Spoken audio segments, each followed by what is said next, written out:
Thanks for having me, guys. This is LCC Radio WLNZ 89.7 here in Lansing, Michigan, and now we're going to have Eric Schertzing sing his greatest hits for us.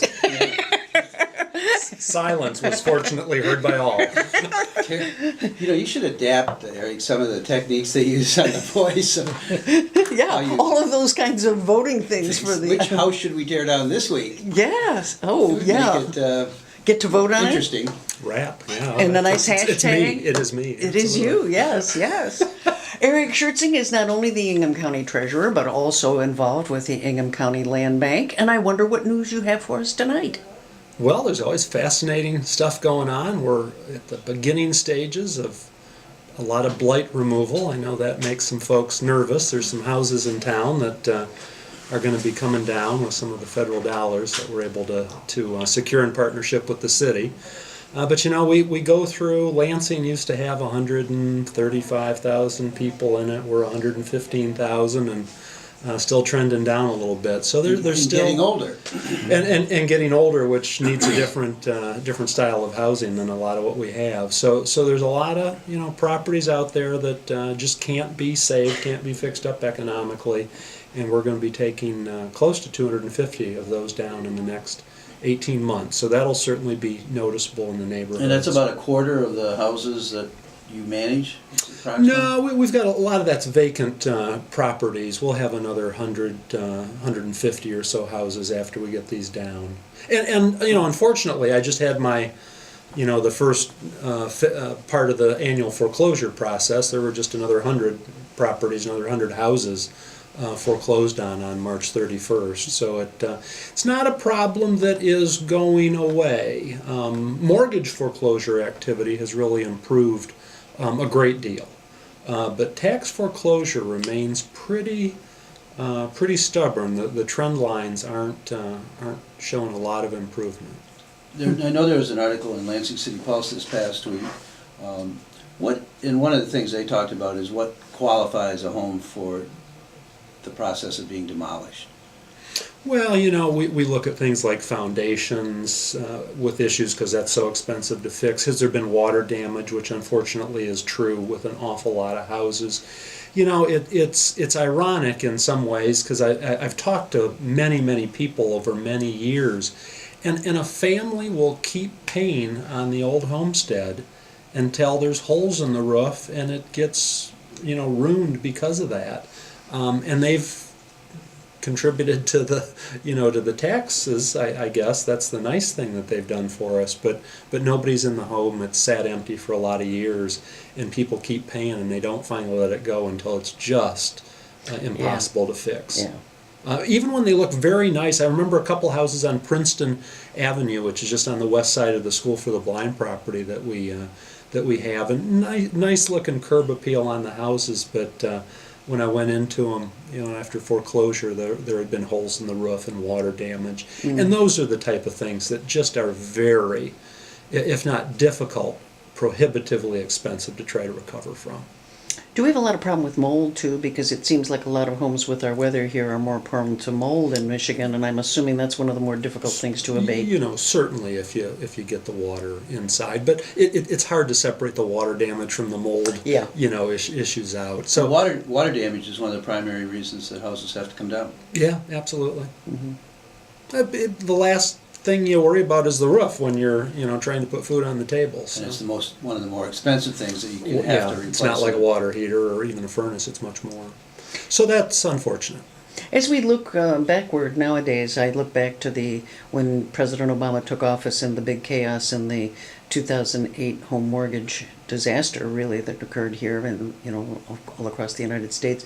I really wonder now, if we're looking backwards, if we would have been smarter to have saved the homes and not the banks. It's still a question, I think, an open question. I don't know that it's an open question. I think it probably made sense for the overall economy to save the banks, and the next best thing to do is to save the people that were in the houses. You needed to do both. Yeah.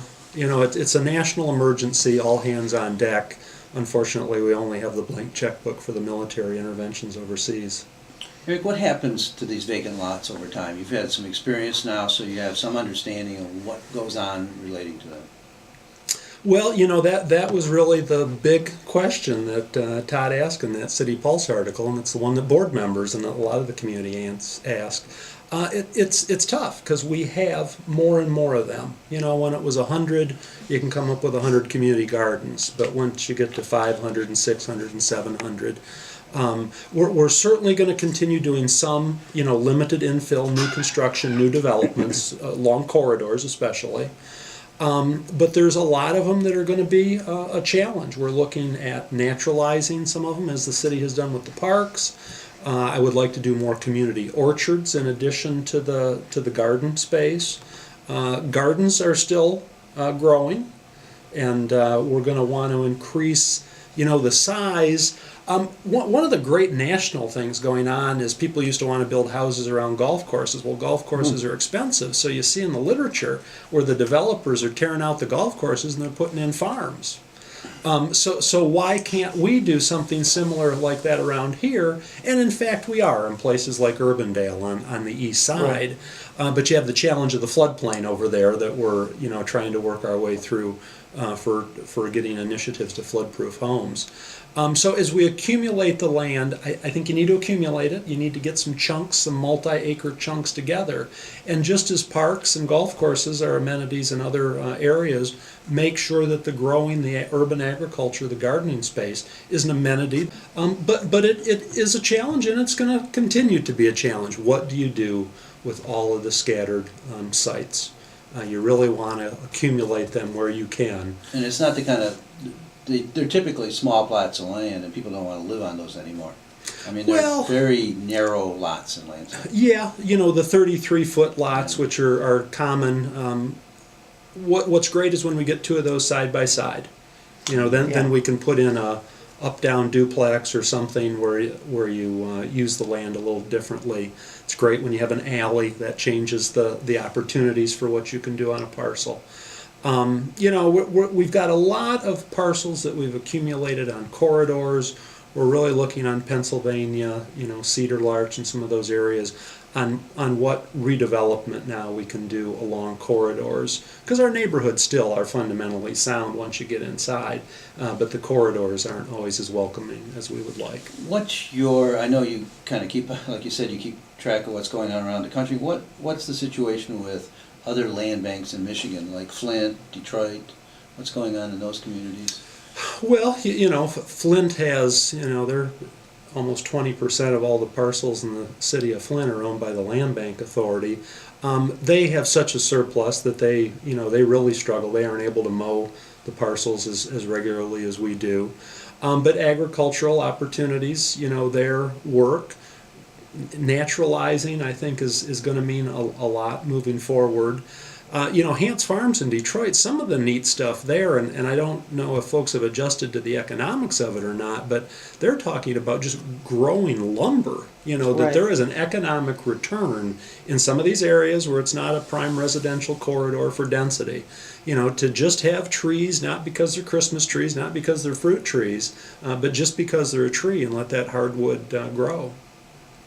Yeah, some people have been concerned that what they're seeing in some cases, they worry about a land grab, you know, that it makes it too easy for people to come in and sort of pick the bones clean of the people who had value in that property before. And that's a worry. Yeah, and I think you hear some of the same stuff with Dan Gilbert's acquisition on the commercial side. But, you know, what are the opportunities? What are the alternatives? You know, Detroit, you know, it's just such a huge problem. You don't need all the land in Flint and Detroit with the populations that are down. No. Here it's a much different issue. We've had a moderate decline in population, but still noticeable. Well, Bill and I were talking, we were going over the population figures for Michigan, and he was stunned to realize we're 9 million now, and he kept thinking we were 11. And I said, no, not the latest figures I've seen.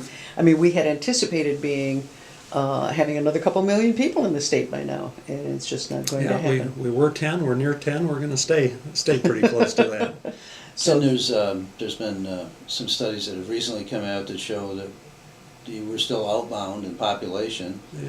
and Well, because of birth and deaths. But you know, remember the other thing that's going on though is we have transit corridors in Lansing, you know, Kalamazoo, Michigan Avenue, very popular areas. That's where we're going to develop along, and that's where the private sector is developing along, and that means you will increase your density along those corridors.